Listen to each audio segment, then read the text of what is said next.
Here we are now painting the two front doors of the residential house, where I'm doing every room, all the walls, all the trim, and all of the wallpaper.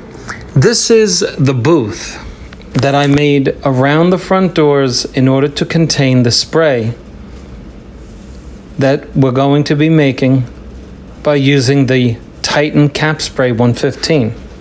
So here's the machine. You're looking at the best tool on the market for high volume, low pressure spraying. Now, if you don't know what that is, please watch the video and you're going to learn a lot about how to use it. I'll tell you something. After one go round, you can do this too. So here's the little spray booth that we created in order to contain the spray in the area of the door. So we just made a ceiling. You see my extension rods up there holding it up to the tray ceiling, because you want to be professional, and this is how to do it. Now you're looking at one of the best products on the market as far as paint. Emerald urethane enamel. Now, unfortunately, it's a little too thick to put through the sprayer. So you got to cut it down with water. What the proportion is for your product is something that you should discuss with Titan technical help. And so I cut it down because I'm used to knowing how much I have to add in order to get that material through the sprayer without compromising the luster of the shine. So we're using a number 4 needle in the Titan Cap Spray 115. And it's not, these sprayers are not typical sprayers. The HVLP is a sprayer that your hand naturally has to move slower. And unlike a conventional sprayer, with this one, you have to be about 6 to 8 inches from the surface you're painting. With the other sprayers, like the Graco 395 I featured in other videos, you're about 12 to 15 inches from the surface.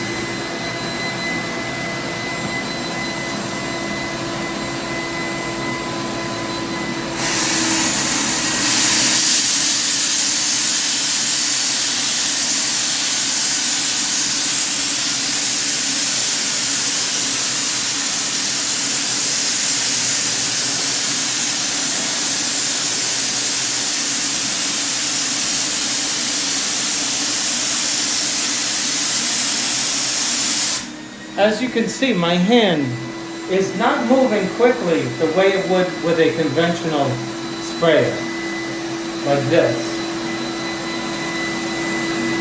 It's more like this.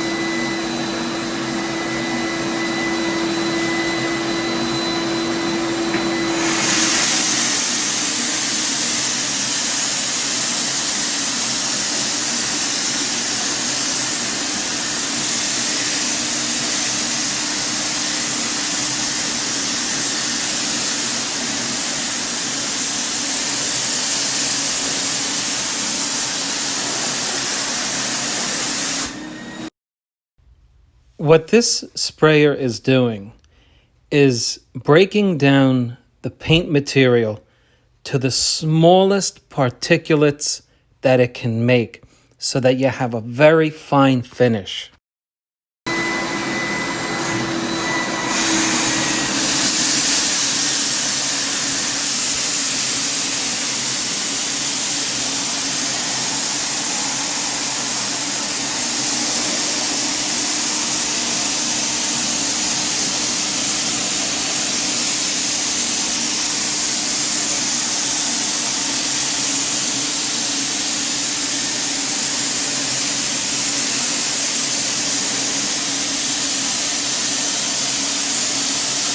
Can you zoom in?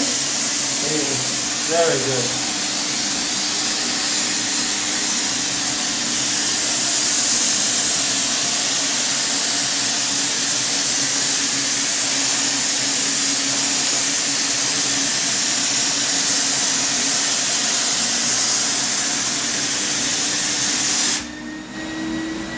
if I were using a conventional sprayer, it would be very difficult for me to get the paint in this little crevice. For those of you who use sprayers, you know what I'm talking about. But this allows you to get the paint in those tight areas without using a ton of paint. This tool would be great to paint a picket fence because it really can focus on the individual pickets rather than spraying a ton of paint where you don't need it. It is cost prohibitive. This tool cost me $1,200, brand new.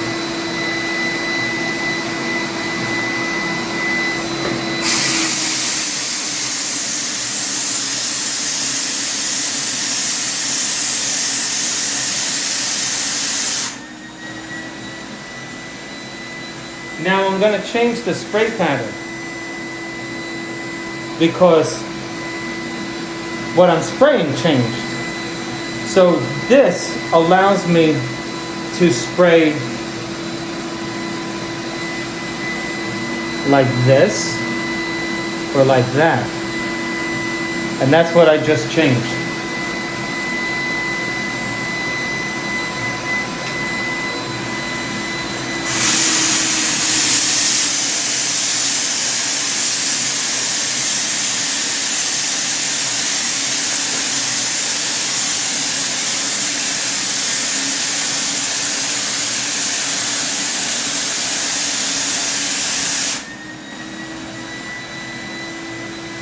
Once you buy one of these sprayers, you'll never go back to trying to use a conventional sprayer for small projects. Okay. Unfortunately, we're painting white on white. You really can't see the beauty of the machine breaking down that paint and putting little particles on. Let me try to show them at home on the brown paper. Yeah, that's good. If you can zoom in there, let me show them on the brown paper. See, I pull the trigger slightly, letting the air come out, and then I introduce the material. You see how much pressure? You can hear it. But you see how little material comes out? For lack of a better term, the sprayer is breaking up the material to the smallest particles and putting it on the surface. That's how they paint your car. Okay, yeah, they'll be able to see this one.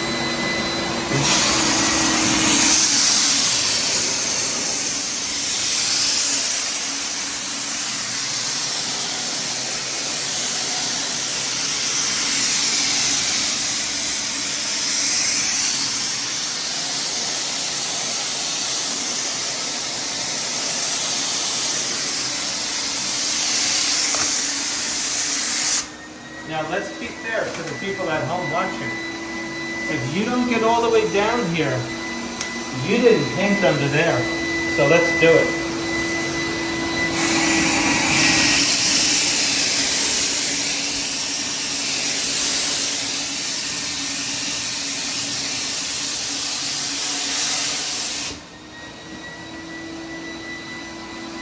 No drips, no mess, no overspray.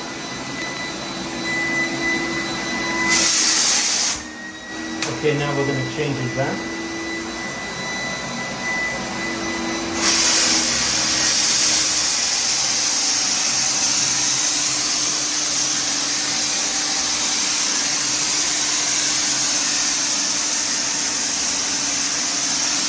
Look at how beautiful the layout is, right?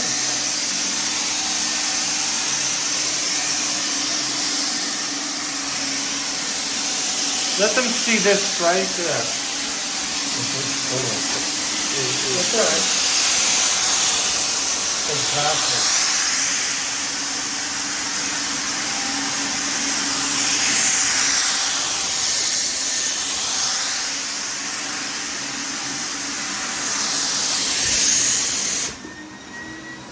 Look at that beautiful job. Oh my goodness. Look at that beautiful finish. Look at that. Isn't that gorgeous? Now, Let's tell them about overlapping. If my fan spray is 4 to 6 inches, then I need to overlap.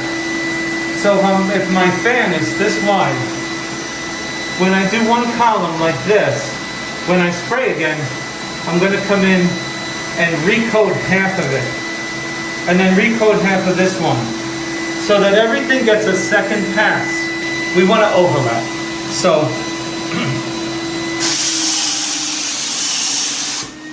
you see that? That's one column. When I go to spray the second column, I'm going to start it here. You see that? So that everything gets 2 passes. Let's get back to it. Now for this, what we're going to do is what I call cutting around the hardware. Let's do that. We're going to get a first coat on it. Because it's multi-angular. I got to do this. We want to get a first coat on it.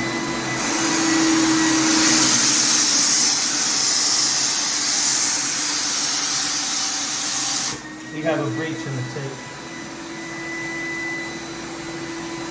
Okay. Look. We got a breach in the tape. As I spray the door with the Titan cap spray, I want to talk to you about how this tool is of the highest quality. When you get the tool, it's really easy to set up. It has brass parts, steel parts, and there is very little plastic on the machine. In fact, if you look at what I'm holding in my hand, the canister has 2 pieces of plastic. That's it. The rest is steel and brass. This tool is high quality. The hose that you're looking at goes from the canister over to the machine, which is basically a big fan.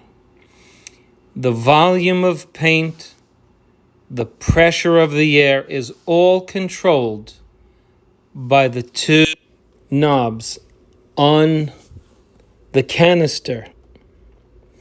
And so you can see them right above my hand there. Those 2 knobs control the air and the amount of paint that's coming out.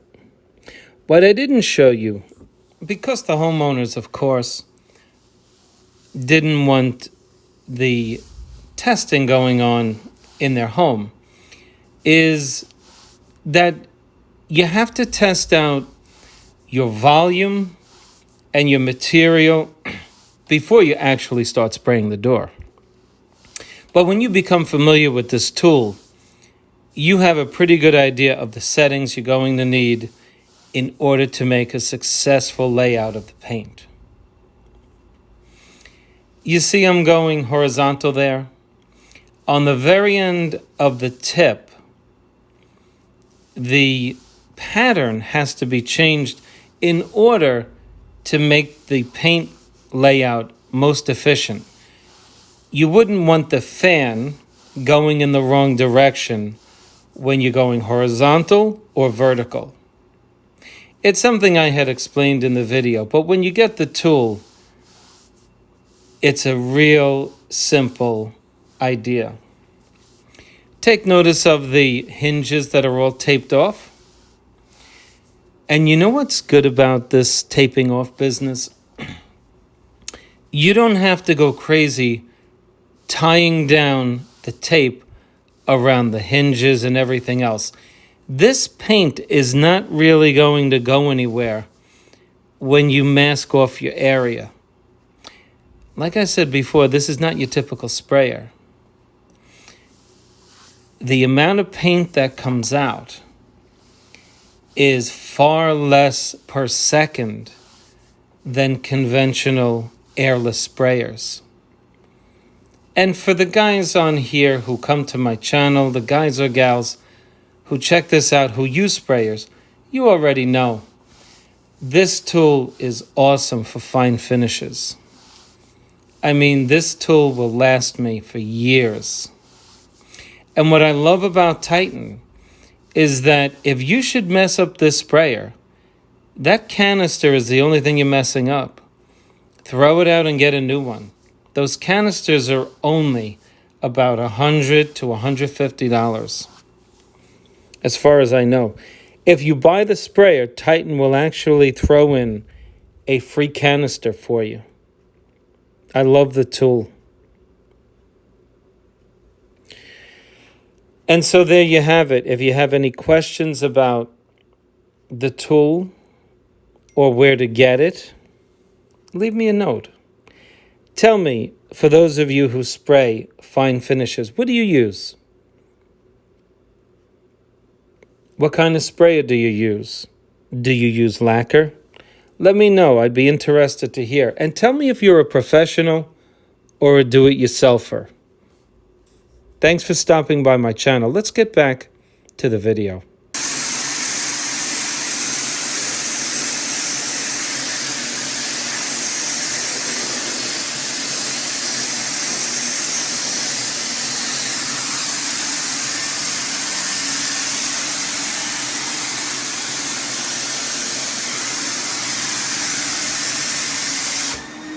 Now, before we close up the sprayer, let's check our work. Nope, I don't like it over here. In fact, we missed some. Okay.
Right here, huh? Beautiful.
So when you're taking down the plastic, you want to keep in mind that if you do it right away, you'll have particulates in the air. You want to wait till it settles.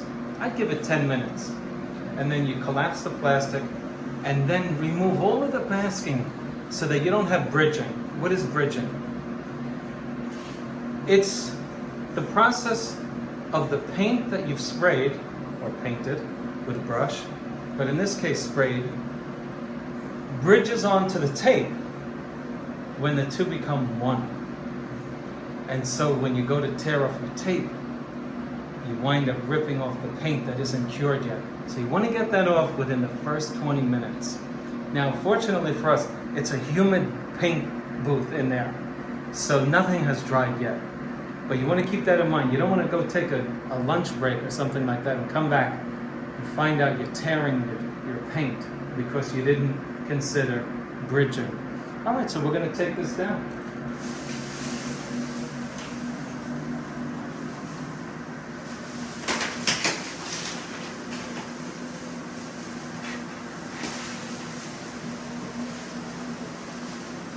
Wow, I like that. And of course, I want to pay particular attention because the helper did a great job of putting that plastic on. I don't want it banging into my door. Very nice. Love that finish.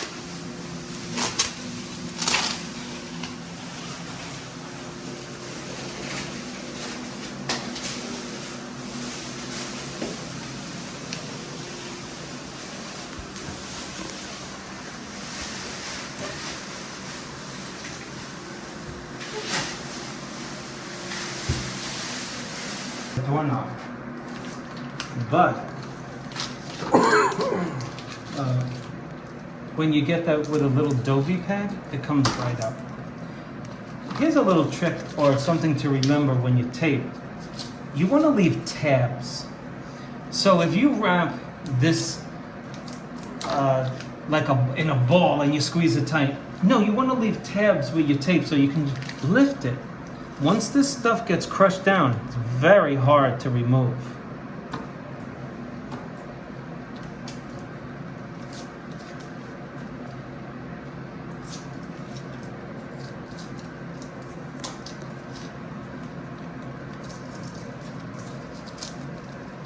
See how when I applied it, I did it very loosely. And so nice. Now that's the way you want your tape to come off.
Nice job with the door. Not easy to do that.